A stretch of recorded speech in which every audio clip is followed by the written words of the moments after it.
Hello and welcome back. Susan Zummo here, intuitive and originator of soul patterning harmonics. This week's message is going to be a little different. And the reason for that is that, each week as we do the videos and I go back and look at the comments and respond to them, I feel like I'm connecting with old friends, individuals, if not in this lifetime, that maybe other lifetimes where we worked together, where we had a spiritual purpose and spiritual goals. I used to call them missions, right? We would go out on missions together. And I feel for a lot of those of you who are watching these and commenting that we are comrades in arms, that we are a collective that is on a mission to uplift ourselves, to raise the frequency within us, and of course in the collective as well. And I love that feeling of camaraderie and shared mission, right?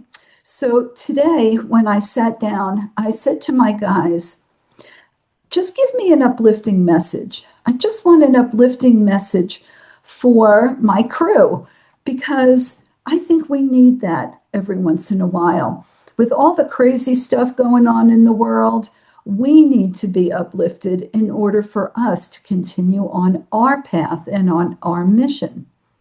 So they said to me that we must continue to carry the light and that we have carried the light, we have embodied the light, we have done everything that we can in every moment of our lives to experience joy, love, and uplifted enlightenment.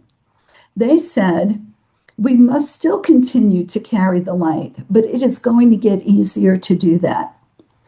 It is going to be easier. The world around us is going to be lighter. The corresponding energy and the frequencies in our environment are going to get lighter as we move forward into this year and next year.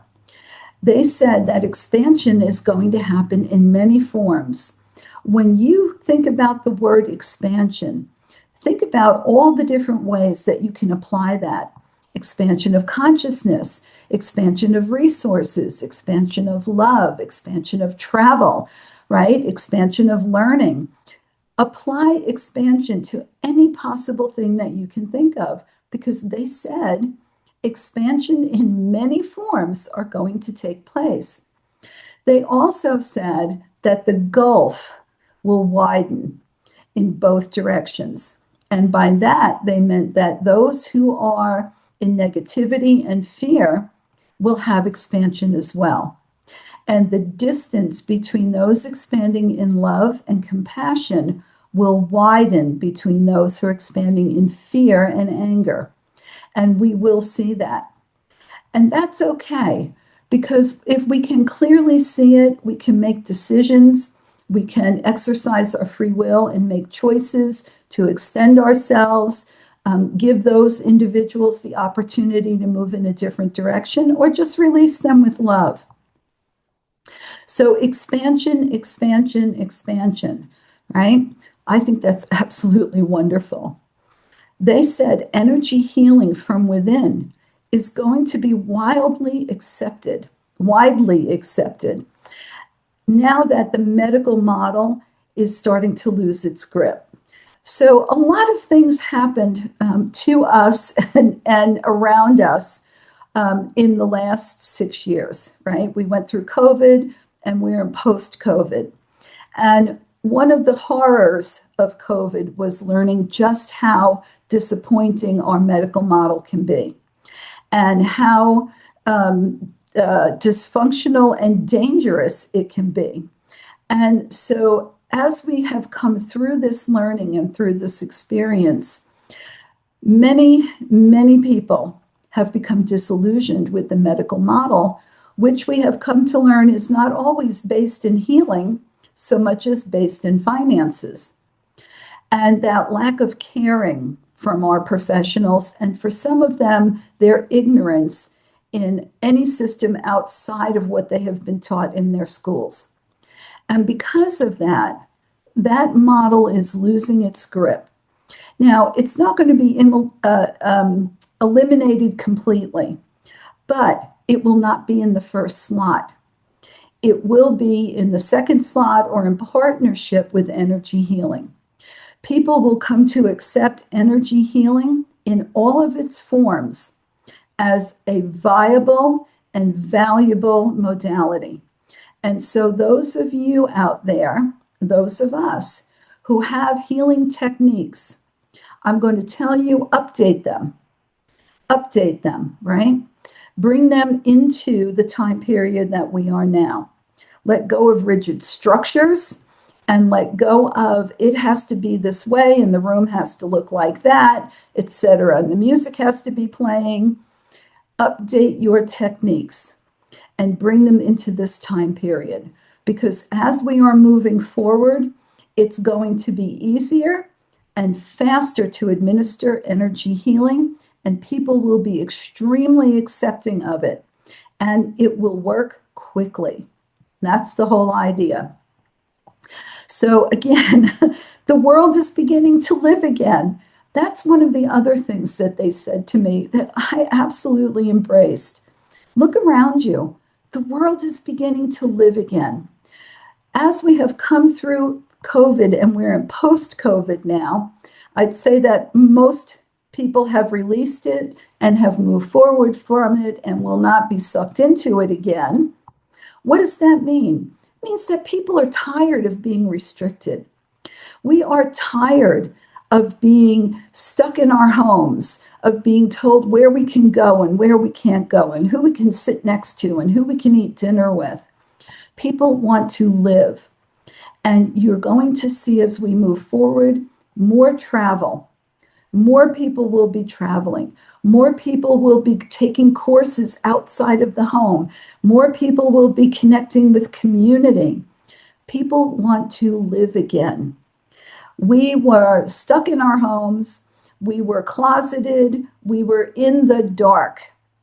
I hope you all remember that experience of being in darkness, because we need that to reflect what it is like to be in the light. Well, I don't think any of us want to go back into that darkness. And in general, the population doesn't either. You're going to see projects that involve community, groups that will come together with a shared purpose, and they will be in person, right? So for our community, I know we're online, but at some point in the coming years, I plan to be doing in person. And anyone who wants to come in person will be more than welcome to. And there may be a period of time where I travel to locations to work with other individuals. Everyone wants to move forward. People are waking up, they are stretching, and they want to go out into the world and enjoy it and live in it. And I think it's about time. So they said that there are so many wonderful things ahead for us. We want to keep our eyes open and focused up, not looking down, but look up. Keep our eyes on the goal. Keep our hearts open. Live with compassion and joy, and bring beauty into your environment. And my guys, they laugh at me all the time, and I laugh right back at them. So I'm going to tell you, have a sense of humor. Do not let anything drag you down, right? Do whatever you can to bring happiness into your life. You know, people who know me know that that means baking. So I'll tell you a secret. I'm kind of over sourdough for a little while. I'm going to start making macarons. I've bought books. I've got the equipment. This is going to be my new task to conquer. So I'm sure they're going to be pretty ugly to start out with, but I don't care because I'm learning a new skill and it brings me joy, right? And that's what's important. So whatever it is that is for you, right? Maybe it's taking care of your pets, right? Maybe it is going out and doing gardening. Maybe it's going swimming. Maybe it's just sitting out in your backyard and looking at nature. Whatever it is, have some fun in your life. You don't want to get on the other side and say, well, I was sour, dour, and serious for my whole life. Wow, that was great. You know, get on the other side and say, wow, I got everything out of every experience I could, and it was fun. I had a lot of fun. Bring joy into your life, and that will be in your environment wherever you go. People will smile at you, and you will have wonderful connections and conversations. So there you go. That's the message for this week. It was meant to be uplifting, and I hope it was. Until next week, I wish you many blessings, and I'll see you soon.